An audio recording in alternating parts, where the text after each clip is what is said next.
헌법재판소의 각종 심판사건 진행이 편파적이고 불공정하게 진행이 되어서 과연 헌재가 정치재판을 하는 것이 아니냐는 그런 국민적 의구심이 커지고 있기 때문에 오늘 헌재를 방문하게 되었습니다. 헌법재판소는 각종 탄핵 심판 사건의 접수 순서에 따라서 재판을 진행하는 것이 절차적 정당성을 진행하는 것이 국민적 신뢰를 확보하는 길임에도 불구하고 한덕수 총리에 대한 탄핵 심판이 마은혁 후보자 권한쟁의 심판보다 훨씬 먼저 헌재에 접수됐음에도 불구하고 마은혁 후보자에 대한 권한쟁의 심판을 아주 시급하게 진행함으로써 헌재가 불공정하다는 비판을 피하기 어렵게 되어 있습니다. 그래서 오늘 마은혁 후보자에 대한 권한쟁의 심판보다 한덕수 대행에 대한 권한쟁의 심판을 먼저 결정을 해라 라고 요구를 했고, 그에 대해서 사무처장은 재판관들에게 그 의사를 전달하겠다는 그런 답변이 있었습니다. 다 아시다시피 한덕수 권한대행에 대한 재판은 두 가지입니다. 하나는 권한쟁의 심판, 즉 국회 의결이 151석으로 가능하냐, 200석이 필요하냐는 문제입니다. 한두 시간만 논의하면은 헌재에서 먼저 결정할 수 있음에도 불구하고 거기에 대한 결정을 미룬 채 탄핵 심판에 대한 변론 기일에 돌입했습니다. 우리는 권한쟁의 심판, 즉 151석이냐 200석에 대한 결정을 하고, 만약 헌재가 200석이 151석이라는 결론을 내린다면은 그때 가서 본안 심리를 하라라고 요구를 했는데, 헌재는 계속해서 우리의 요구를 거부하고 권한쟁의 심판과 탄핵 심판을 함께 진행하고 있어서 이건 정말 잘못된 것이다라고 지적을 했습니다. 두 번째, 이 심판 과정에서 증거 능력 부여 문제는 법의 규정을 따라줘야 됩니다.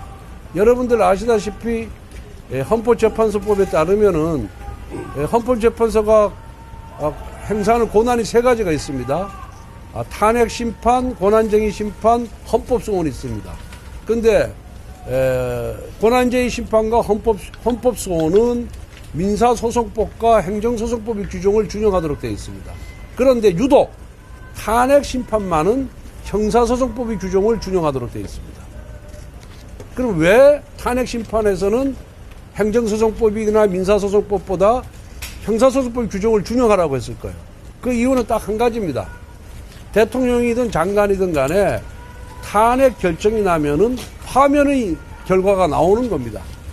즉, 그 공직자의 인격과 명예를 송두리째 빼앗는 결과가 나오기 때문에 범죄 사건 재판처럼 엄격한 증거에 의해서, 그리고 그 피청구인이나 피고인의 인권과 방어권을 최대한 보장하라는 의미에서 민사재판이 아니라 형사재판의 규정을 준용하도록 되어 있습니다. 민사재판은 여러분들 아시다시피 여러 가지 증거를 종합해서 판사의 자유심증에 의해서 결론을 내릴 수가 있습니다. 그렇지만 형사재판은 엄격한 증거에 의해서 결론을, 사실관계를 인정하도록 되어 있는 겁니다. 그러면은 헌법재판소법에 탄핵심판의 형사소송법을 따르라고 한 그 입법 취지를 충분히 반영해서 진행해야 함에도 불구하고 헌재는 자의적으로 멋대로 헌법재판소법을 해석해가지고 변호인이 입회가 있으면은 변호인의 참여 하에 작성된 피의자 신문조서나 진술조서는 증거로 사용할 수 있다라고 멋대로 판단하고 있습니다.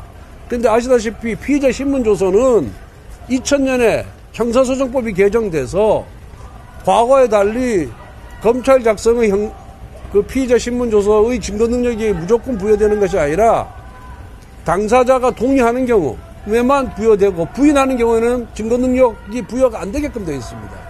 그리고 최근에 법이 이렇게 바뀌었음에도 불구하고 2000년에 그 전 몇 년도지? 2017년 박근혜 2000년에 바뀌었어. 2017년. 2020년. 다시 말씀드리겠습니다. 2020년에 형사소송법이 개정돼서 피의자 신문조서에 대해서 당사자가 부인하면 증거 능력으로 사용할 수 없음에도 불구하고 2017년 박근혜 대통령에 대한 탄핵 시에 그 증거 능력 부여 그 원칙을 그대로 이번에도 준용하고 있는 겁니다. 그 사이 법이 바뀐 겁니다.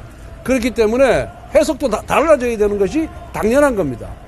그럼에도 불구하고 뭐가 그렇게 조급한지 2017년 그 자기들의 해석을 지금 2025년에도 그대로 인용하겠다고 지키겠다고 하는 겁니다. 이 부분에 대해서도 지적을 했고 그 부분에 대해서도 평의를 다시 하라고 요구를 했습니다.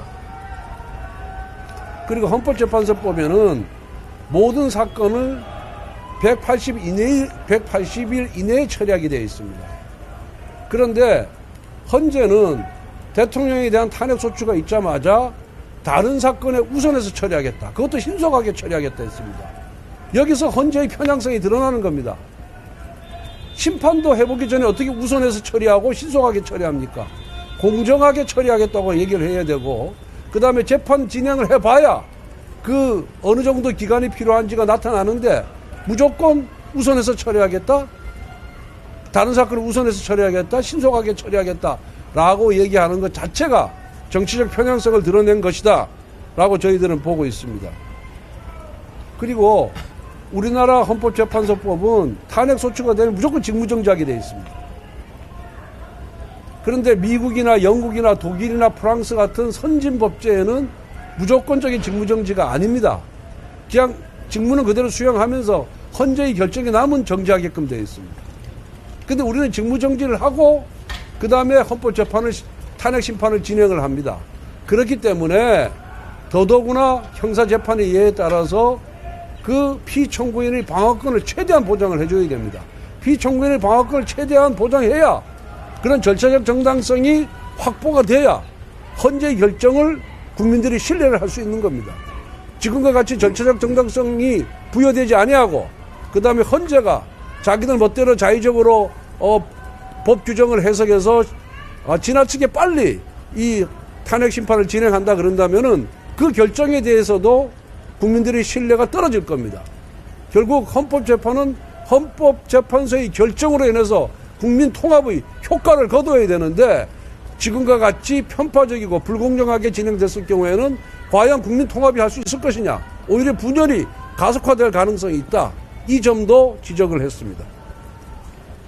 그리고 이거는 뭐 변호사가 할 얘기지만은 지금 윤석열 대통령, 박근혜 대통령에 대한 탄핵은 변론 기회를 17번 했습니다. 그런데 지금 윤석열 대통령에 대한 탄핵 변론 기회는 내일까지 8번입니다. 너무 형평성에 있어서 차이가 납니다. 좀 더 신중하게, 좀 더 공정하게 탄핵 심판을 진행하기를 바라고 먼저 접수된 사건을 먼저 처리함으로 인해서 직무정지된 국무위원들이 하루빨리 본업에 복귀할 수 있도록 헌재가 운영의 묘를 기해야 된다 이렇게 생각합니다.